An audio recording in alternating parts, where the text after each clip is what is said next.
बाकी सारी मूवीज के टिकट बेचना बंद कर दिए जाते अगर ये वाली मूवी सिनेमा में आ रही होती। सिर्फ एक ही मूवी के टिकट बेचे जा रहे होते और वो है मिर्जापुर। जी हाँ, मिर्जापुर 3 का ट्रेलर आ चुका है, धमाकेदार ट्रेलर आ चुका है। और एनिमल ने जो नैरेटिव सेट कर रखा है, पहले कहते थे एक्शन पैक्ड मास, ऐसी चीजों का इस्तेमाल किया जाता था, लेकिन अब खुल करके एक शब्द का इस्तेमाल किया जाता है, वो है वायलेंस, हिंसा। जी हाँ, और ये वाला जो ट्रेलर है वो फुल ऑफ वायलेंस है, जबरदस्त हिंसा है। और वो भी गन बंदूक वाली नहीं, गन बंदूक वाली हिंसा में वो फील नहीं आता है जो हाथ पैर वाली हिंसा में आता है। और यहां मिर्जापुर वालों ने एनिमल की उस लाइन को पूरी तरह से आत्मसात किया और यहां भर भर के हिंसा दी है।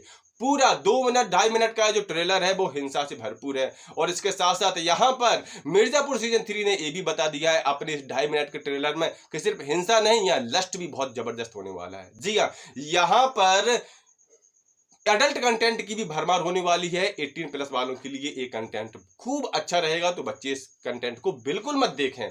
यहाँ पॉलिटिक्स में जीतने के लिए हिंसा, वायलेंस, हथियार के साथ साथ लस्ट का भी इस्तेमाल होगा, बिल्कुल होगा।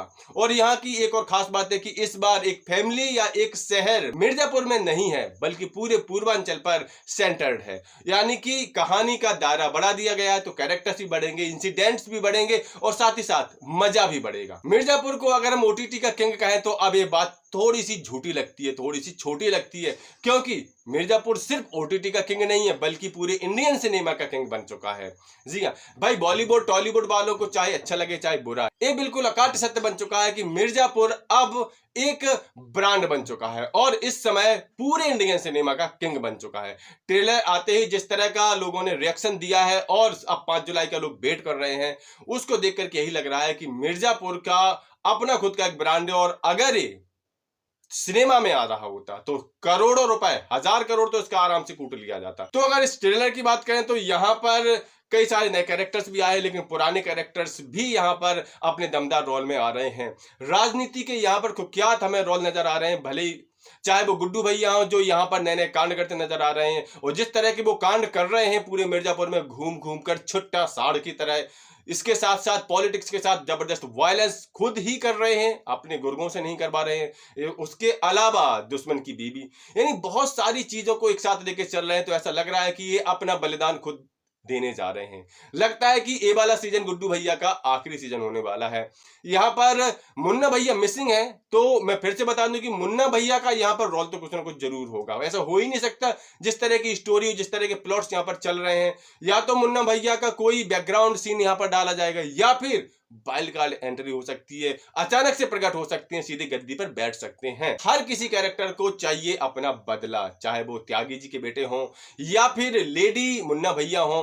कुल मिलाकर के हर कोई यहाँ पर बदला चाह रहा है, पूर्वांचल की गद्दी चाह रहा है, अपने हिसाब किताब बराबर करना चाह रहा है। और इन सब के केंद्र में फंस के रह जाएंगे गुड्डू भैया, जैसा कि इस ट्रेलर में दिखाया गया है। लेकिन सबसे ज्यादा सरप्राइजिंग तो यहाँ पर रही हमारे कालीन भैया की एंट्री।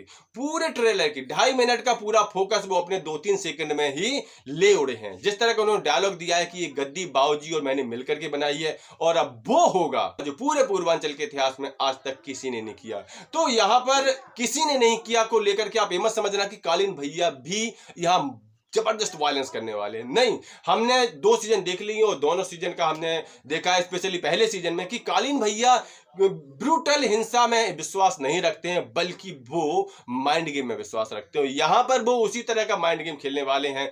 क्या कुछ करने वाले हैं ये तो नहीं पता, लेकिन इतना समझ लीजिए कि ये जो मिर्जापुर है ये वर्ल्ड वार तो होने वाला है, लेकिन वायलेंस के साथ साथ यहाँ पर शतरंज की चालें भी चली जाएंगी। यानी कि जो आपके पहले दूसरे सीजन थे वो रिंग में लड़े जा रहे थे, जहां आमने सामने खड़े होकर के मुक्के बरसाए जाते हैं, लेकिन ये वाला जो सीजन है वो वायलेंस के साथ साथ आपका शतरंज की बिसात पर खेला जाएगा। यानी भरपूर यहाँ पर षड्यंत्र चालें हमें नजर आएंगी। और गुड्डू भैया का इन सब में विश्वास नहीं है। गुड्डू भैया की तो एक ही रेसिपी है और वो है मार काट, खून खराबा, धूम धड़ाका। तो यहाँ पर गुड्डू भैया का हाल क्या होने वाला है वो हम अभी से अनुमान लगा सकते हैं।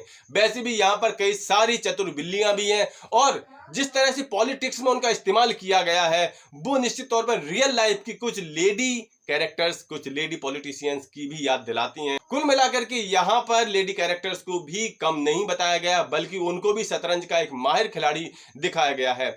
न सिर्फ माहिर खिलाड़ी बल्कि वायलेंस में भी यहाँ पर लेडी कैरेक्टर्स को फुल स्पेस दिया गया है। यानी कि ये वाला जो सीजन है वो जबरदस्त मनोरंजक होने वाला है। मिर्जापुर वालों की एक बात के लिए तो बहुत तारीफ करनी पड़ेगी, और वो है कि बड़े बड़े नाम, बहुत अच्छे अच्छे एक्टर्स को एक साथ ला करके उनसे अपना बेस्ट निकलवाना। वो सारे एक्टर्स, चाहे वो हमारे पंकज त्रिपाठी हो, फैजल अली हो, और भी कई सारे, श्वेता त्रिपाठी हो, इन सब की तरफ से जो बेस्ट आ सकता था वो मिर्जापुर ने दिखा दिया है। बॉलीवुड वालों ने जिनको ज्यादा भाव नहीं दिया है, जिनकी प्रतिभा के साथ पूरा न्याय नहीं किया है, उन लोगों ने दिखा दिया कि अपने दम पर हम किसी ओटीटी प्लेटफॉर्म का इस्तेमाल करके भी सिनेमा की दुनिया में एक ब्रांड बन सकते हैं, किंग बन सकते हैं। और वही चीजें, किंग बनने की सारी जद्दोजहद इस बार मिर्जापुर में भी हमें देखने को मिलेगी।